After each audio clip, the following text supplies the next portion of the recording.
Hey, what is up, everybody? My name is Justin Kruger, community developer on Rainbow Six Siege, and we are streaming live here from Sao Paulo, Brazil. And I'm so happy to be joining you guys this awesome day for what we're doing right now is the dev panel series for the Rainbow Six Siege Pro League. Today we're going to be talking about community and talking with a new face in the community, Intero Bang. How's it going, man? It's going really well. How are you? I'm doing great. And so today we're going to be talking about community, talking with you, getting to know you a little bit better because not a lot of people know how you got into Rainbow Six Pro League. I think that's something that's really cool. But obviously today we just really want to thank the entire community and of course thank the entire Brazilian community for showing up and being some of the most passionate, insane crowds that we've seen today. So obrigado, Brazil. Thank you guys so much for being so intense, so passionate about the games today. It's been such an awesome time to see you guys just cheer. There was one moment out there where I was holding my camera, videotaping these guys, and I got goosebumps, man. It was really insane. cool. Yeah, so today we're talking about community, and tomorrow we're talking about, obviously in our dev panel series, we're talking about the Year 3 and also the 6th Invitational, which is really exciting stuff, and then also White Noise, Operation White Noise Reveal. So you do not want to miss those, but without further ado, let's take a look back at Operation Blood Orchid and some of the amazing content that our streamers and video creators have done over the course of this season. Let's take a look at that now.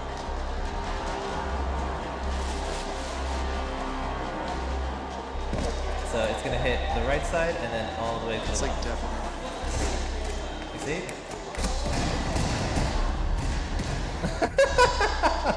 Calculated.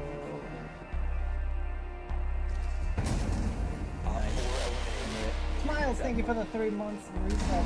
I'm on college budget, but I have to say, subscribe. I could live off the tears, the disappointment, instead of food.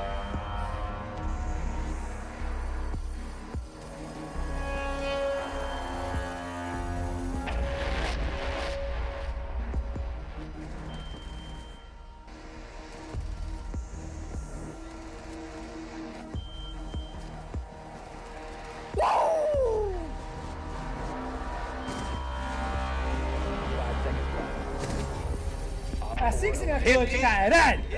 Porra!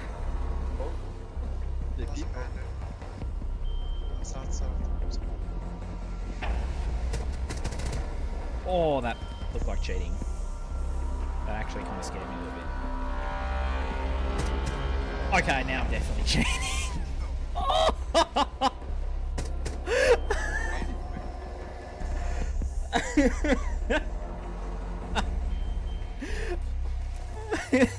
Valkyrie trophy. Okay, yeah, I'm done. I'm actually done. Twitch is 1 HP. That was a person! Whoops.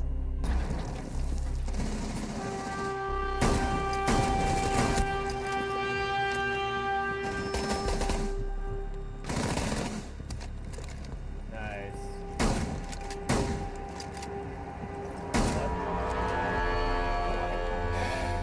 It's the same angle. Both oh, there it is, by the way. Look at that. At this moment, they knew. Oh, it's beautiful. Oh, dude. We all the way in already. Jesus fuck, dude.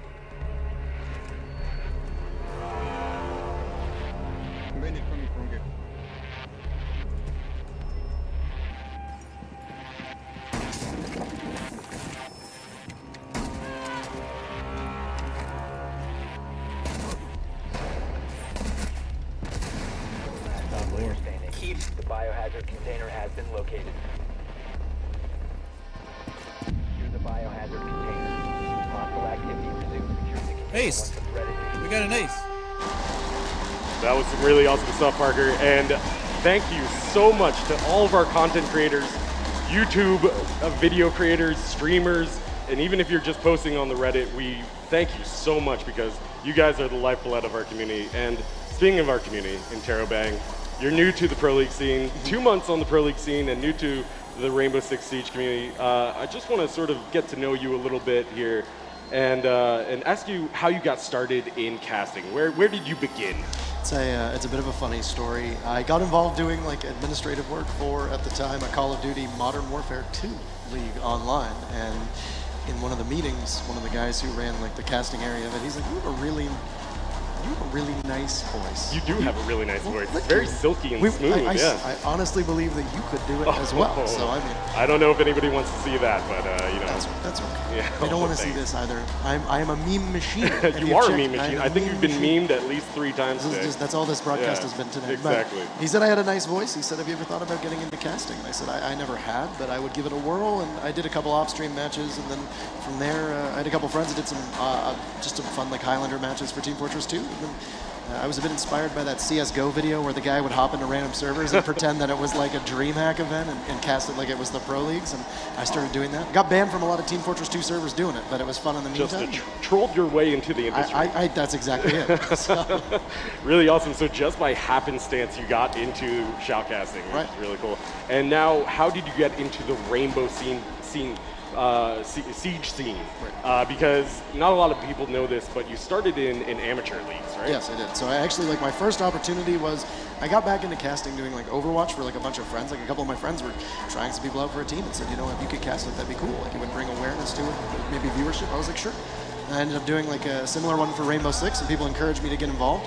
The very first league I was ever involved in was this tiny league called the Siege Contender Series. I think I broadcasted to like 8 to like 10, 15 viewers, but the feedback was really good. And then But important 15. it was an important Yeah, 15. yeah. And I mean, the thing is, like everybody's got to start small. Nobody's Yeah. going to jump right into Pro Absolutely. League. And from there, I went into what I guess would be like the largest amateur league in North America, which is called CCS, which I got an opportunity to cast alongside Talon, who's now back in Pro League with Onslaught, as they just qualified again. And from there, I just ended up getting picked up. Big thanks go to a couple people. I got to thank Skies and Kickstarter. Like they're like Yeah, the two most instrumental, and the guys at ESL as well, and Well, vets to vets too. it's really cool that you come from the amateur scene, because I've seen you cast and you refer back to that knowledge. You refer back to that experience, and a lot of the players now in the Pro League scene are coming from that amateur scene, so it's really important. And now how did you take that step to finally being at the Pro League finals in Sao Paulo, Brazil? What has this experience been like for you, and how has it been like? How was it when you first got that notice that you were actually going to be a Pro League caster? It was right after the latest season had started. I got messaged by Daniel, the project manager, and he messaged me at like, I don't know, it was like 4 in the morning for my time, because it's like 10 a.m. in Poland. Right. And he's like, hey, I heard you might be interested in coming out and casting. Would you be interested? And I'd be like, heck to the yes. Yeah. And I said, yeah, absolutely, I'll do it. He's like, we want you. He's like, we want you for the finals in Brazil. And he's like, I said, when do you want me? He goes, it's a Saturday sound. And I was like, all right, well, I can make that work. So basically, not even a few days go by, and you're in Poland casting the Pro League. Yeah, it was. I got off the plane on like Saturday. The only person I knew in Poland at the time was Kix, and showed me around, and then we went to the studio, and it was pretty nerve-wracking. Like when I sat down, I was super confident. I'm like Yeah. sitting there watching the countdown going. I'm like, I've got this.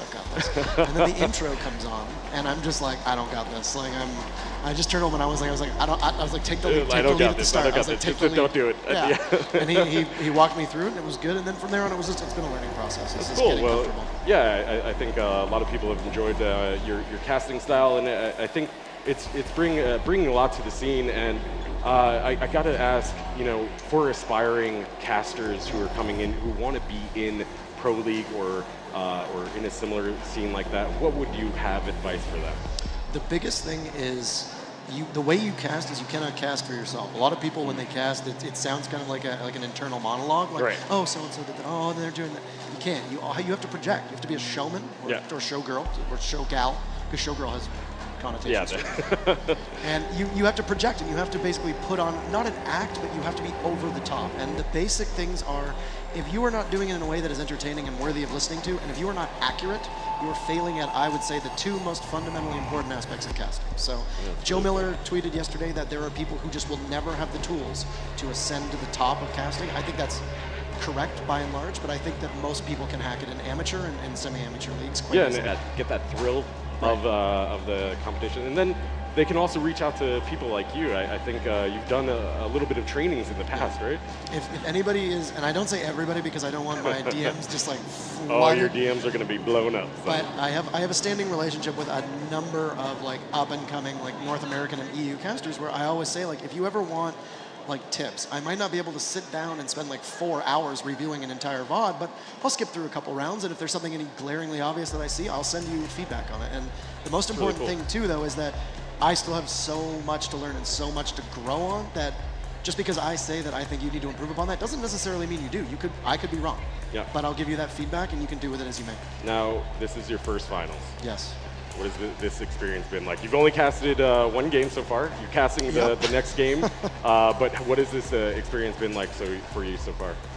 It's been, I guess overwhelming is the word. This is an insane crowd. You are all absolutely nuts and deserve so many accolades. I was sitting up there in the booth, and as we're waiting for the first one to go on, and a camera swung around, and everybody just roared at Font going on stage.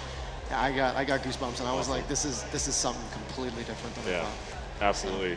So Parker, thank you so much for joining me today for the Community Spotlight. This has been really great to get to know you a little bit better and get your face out there a little bit. And where can people find you online? You can find me on Twitter at HeyInterrobang, and then on Twitch at just Intero. I actually just changed my Twitch name. It's just INTERRO, Intero. So you can also see him casting the next game, Eve G versus Ents.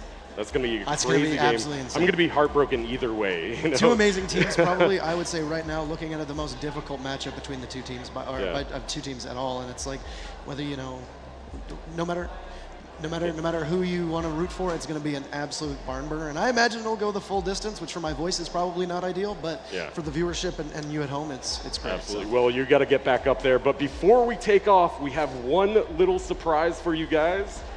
The Pro League charms that will be released in early January. Here are the teams. You have Rogue, Evil Geniuses, and obviously 2 Brazilian teams, Black Dragons and BRK. You can hear the crowd. They are excited to see the Black Dragons and BRK, obviously, and Evil Geniuses, which is really cool. We were working on the Continuum charm, and that had been now changed over to the Evil Geniuses. But with that said, thank you guys so much for tuning in. And also, I just want to say one thing, too, that all teams need to have a qualified roster in order to qualify for those charms. So by the time they release, if they don't have a qualified roster, then they don't count. Yeah. Well, we got more Pro League coming up right now. Don't go away. Don't touch that internet browser. Thank you guys so much.